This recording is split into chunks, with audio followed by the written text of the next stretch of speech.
దేవునికి మహిమ కలుగునుగాక. క్రీస్తునందు నా ప్రియమైన దేవుని పిల్లలరా, ప్రభు యేసు నామములో మీకు నా హృదయపూర్వకమైన వందనాలు చెల్లిస్తున్నాను. బైబిల్లో చాలా కాంట్రవర్సరీ సబ్జెక్ట్స్ ఉన్నాయి.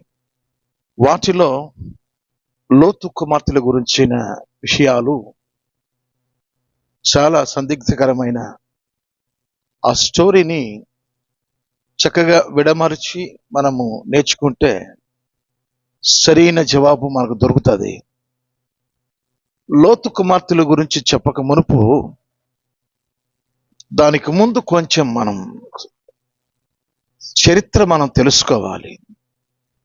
ఎవరు ఈ లోతు అనేది మనం తెలుసుకోవాలి. ఆదికాండం 11వ అధ్యాయం 27వ వాక్యంలో ఊరు అనే ప్రాంతంలో తెరహు అనే ఆ మనుషుని ద్వారా ఈ ముగ్గురు కుమారులు పుట్టారు. అబ్రాము మొదటి కుమారుడు, రెండవ కుమారుడు నాహోరు, మూడవ కుమారుడు హారాను. అబ్రాముకు ఇద్దరు తమ్ముళ్ళు అన్నమాట, నాహోరు, హారాను. హారానుకు పుట్టిన వాడు లోతు, అంటే అబ్రహాము తమ్ముని కుమారుడు లోతు.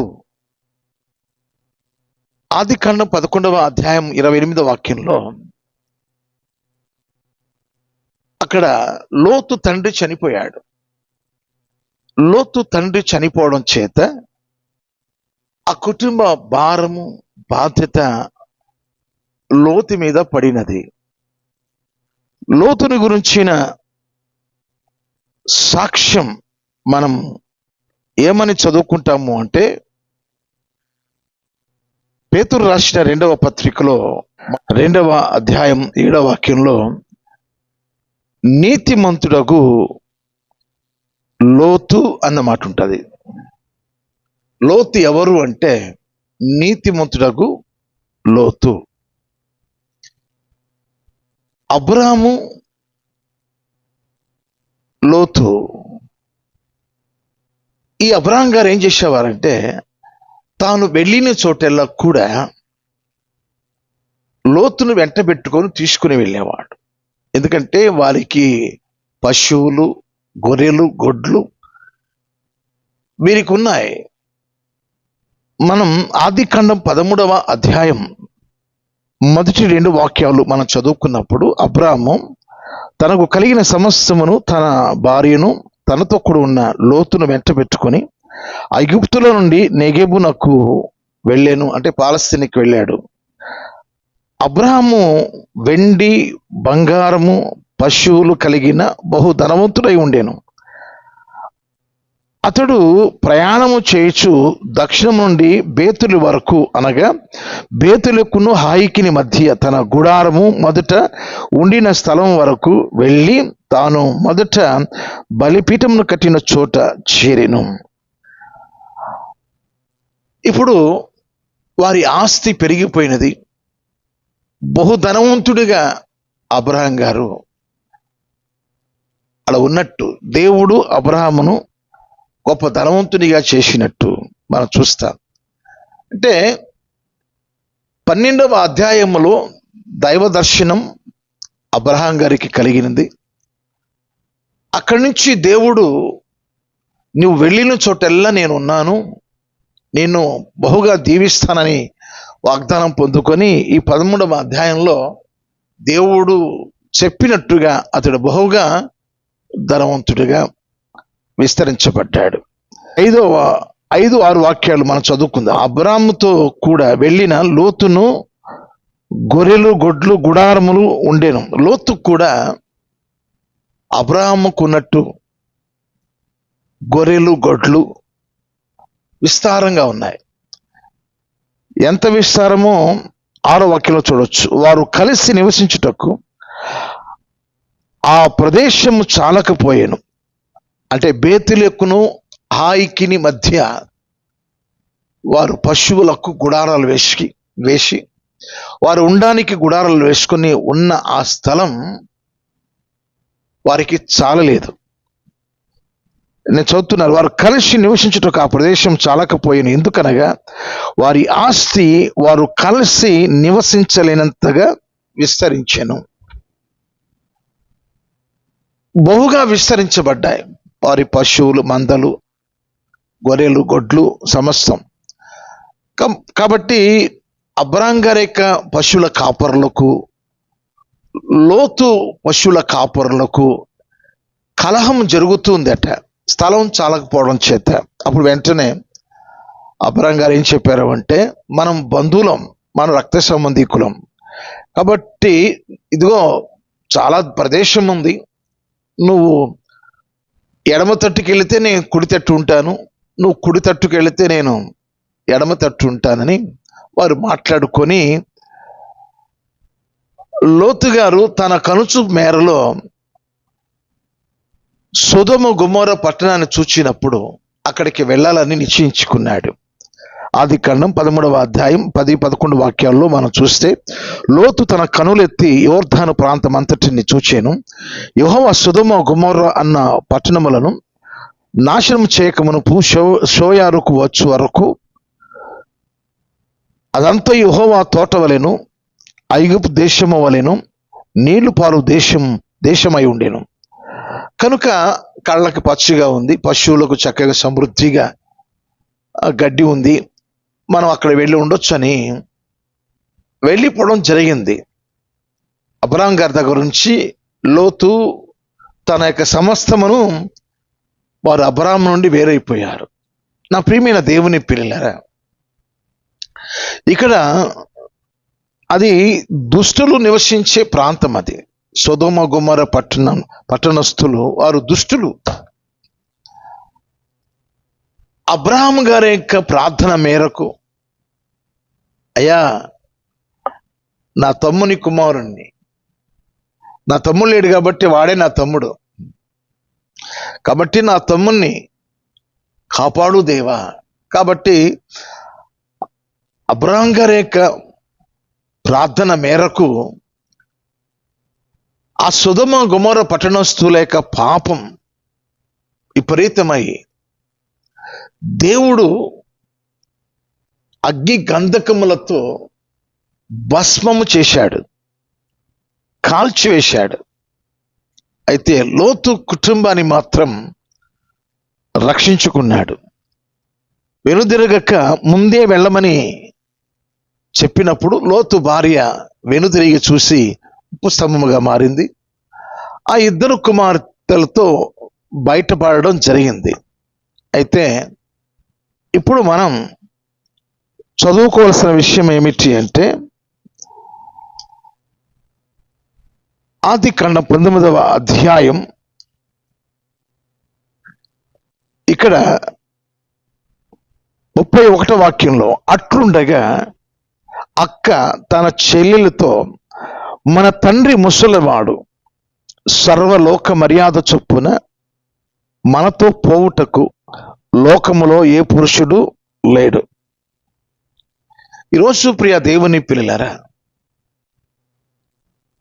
ఈ అక్క అంటే ఆ ఇద్దరు కుమార్తెల్లో పెద్ద అమ్మాయి, ఈ అమ్మాయి ఏమంటుందంటే, సర్వలోక మర్యాద చొప్పున మనము పోవడానికి పురుషుడు లేడని చెప్పింది. ఎందుకు లేరు? పురుషులు ఎందుకు లేరు?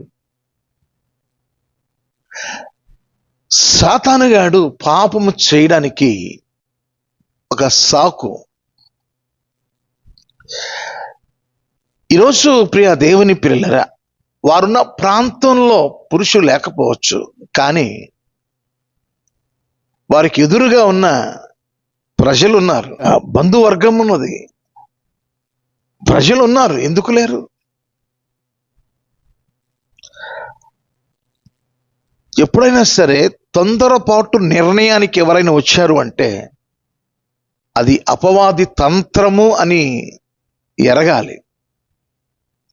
ఈ రాత్రికి నేను మద్యమును ఇచ్చి నేను తండ్రితో పోతాను, రేపు రాత్రికి నీవు తండ్రికి మద్యం ఇచ్చి నువ్వు వెళ్ళు అని వారిద్దరూ తండ్రితో పాపం చేశారు. మద్యం సేవించిన వానికి ఏం తెలుస్తుంది? ఈరోజు ప్రియ దేవుని పిల్లలారా, ఆ రీతిగా వారికి వారే తండ్రితో పాపం చేశారు. వారిద్దరూ గర్భవతులు అయినట్లు మనం చూస్తాం ప్రియులారా. వారిద్దరూ కూడా గర్భవతులయ్యారు. ఆదికాండం 19వ అధ్యాయం 36వ వాక్యంలో వారిద్దరూ గర్భవతులయ్యారు. పెద్దదానికి మోయాబు అనే కుమారుడు పుట్టాడు. చిన్నదానికి బెన్నమి అనే కుమారుడు పుట్టాడు. ఈ ఇద్దరు కుమారుల జీవితం చివరికి వారు ఎలా అయ్యారు అంటే, వారు ఎలా తయారయ్యారు అంటే, దేవునికి విరోధమైన శత్రువులుగా తయారయ్యారు. ఈ పెద్ద కుమారుడు మోయాబు కదా, మోయాబీయులకు మూల పురుషుడయ్యాడు.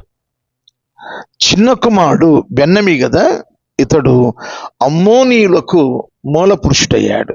మనం ఆదికాండం 19వ అధ్యాయం 37-38 వాక్యాల్లో మనం చూడొచ్చు. నేను మీకు ఒక విషయం చెప్తాను ప్రియులారా. దేవుడు అన్యాయస్తుడు కాడు.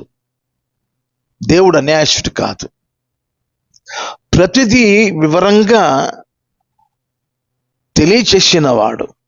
యోబు గ్రంథం 34వ అధ్యాయం 10వ వాక్యం, విజ్ఞానము గల మనుష్యులారా నా మాట ఆలకించుడి, దేవుడు అన్యాయము చేయుట అసంభవం, సర్వశక్తుడు దుష్కార్యము చేయుట అసంభవం. అన్యాయస్తుడు కాదు దేవుడు. దేవుడు న్యాయవంతుడు. మరి ఇదేంటి? కుమార్తెలు తండ్రితో పాపం చేయడం ఏంటి? అందుకోసమే నేను ఈ వీడియో చేస్తున్నాను. సాతానుడు వారిలోకి ప్రవేశించి, పురుషులు ఎంతోమంది ఉన్నప్పటికీ వీరి మధ్యలో ఉన్నది వారి తండ్రి మాత్రమే.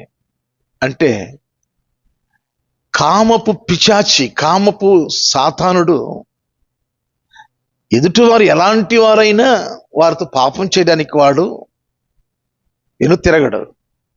అలాంటి వాడు. అయితే మీరు లేవియా కాండం 18వ అధ్యాయం 3 నుండి 18 వచనాలు మీరు చదవండి. రక్త సంబంధీకులతో, తల్లి కావచ్చు, తండ్రి కావచ్చు, కుమార్తె కావచ్చు, కుమారుడు కావచ్చు, అన్న కావచ్చు, మరి అక్క కావచ్చు, కుటుంబంలో రక్త సంబంధికులు ఎవరెవరైతే ఉన్నారో రక్త సంబంధికులతో వ్యభిచరించకూడదు. వారి యొక్క జీవితాలను పాడు చేయకూడదు అని దేవుడు లేవియా కాండంలో రాసిపెట్టాడు. దేవుడు న్యాయవంతుడు. అన్యాయము చేయట అసంభవం. ఆయన మీకు ఒక సంగతి చెప్తాను.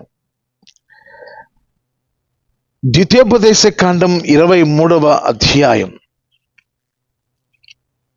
ద్వితీయోపదేశ కాండం 23వ అధ్యాయం 3వ వాక్యాన్ని నేను చదువుతూ ఉన్నాను. అమ్మోనీయుడే గాని మోయాబీయుడే గాని యెహోవా సమాజములో చేరకూడదు. వారిలో 10వ తరము వారైనను ఎన్నడను యెహోవా సమాజములో చేరకూడదు. దేవుడు ఆ 2 వంశాల వారిని, అమ్మోనీయుడే గాని మోయాబీయుడే గాని యెహోవా సమాజములో చేరకూడదు. వారిలో 10వ తరము వారైనను ఎన్నడను యెహోవా సమాజములో చేరకూడదు. దేవుడు బహిష్కరించినాడు. ఇంకా మనం చరిత్రలో పోను హెచ్కేల్ గ్రంథంలో 26వ అధ్యాయం, ఇంకా చాలా అధ్యాయాల్లో మీరు చూస్తే వారిని పూర్తిగా ఆయన సమూల నాశనం చేసినట్టు మనం చూడొచ్చు. వారి సంతానమును మోయాబీయులు గాని అమ్మోనీయులు గాని యెహోవా సమాజంలో వారిని చేర్చకండి, దేవుడు బహిష్కరించినాడు.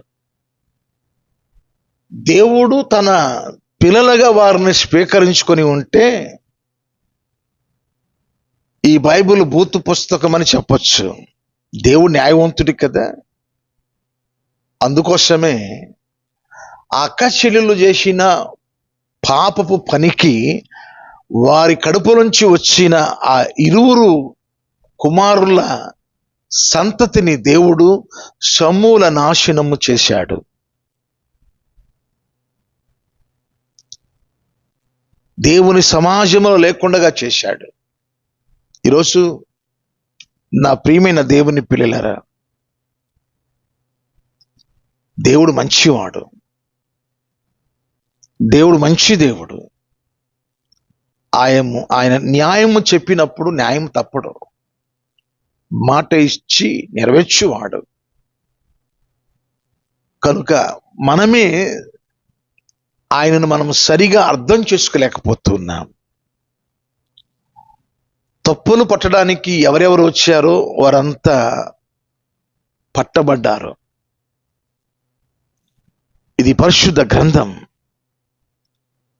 బైబిల్ చెప్తుంది, సత్యమును అమ్మివేయక సత్యమును కొనమని బైబిల్లో ఉంది. ఈ పరిశుద్ధ గ్రంథం ప్రతి కుటుంబంలో ఉండాలి. ప్రతి కుటుంబంలో ఉంటే ప్రతి ఒక్కరిని పరిశుద్ధునిగా మార్చే గ్రంథం. నీతిమంతుడైన లోతు పాపం చేయలేదు. మద్యమును ఆయనకి సేవింపజేసి త్రాగింపజేసి వీరు పాపం చేశారు. కనుక చాలా మంది వితండ వాదాలు చేస్తూ ఉంటారు. మనం వాదాలు పెట్టుకోవడానికి మనం లేము, సత్యం చెప్పడానికి మాత్రమే ఉన్నాం మనం. మన దేవుడు ఎవరు అంటే పరిశుద్ధుడు. ఆ పరిశుద్ధమైన దేవుని గ్రంథం ఇది.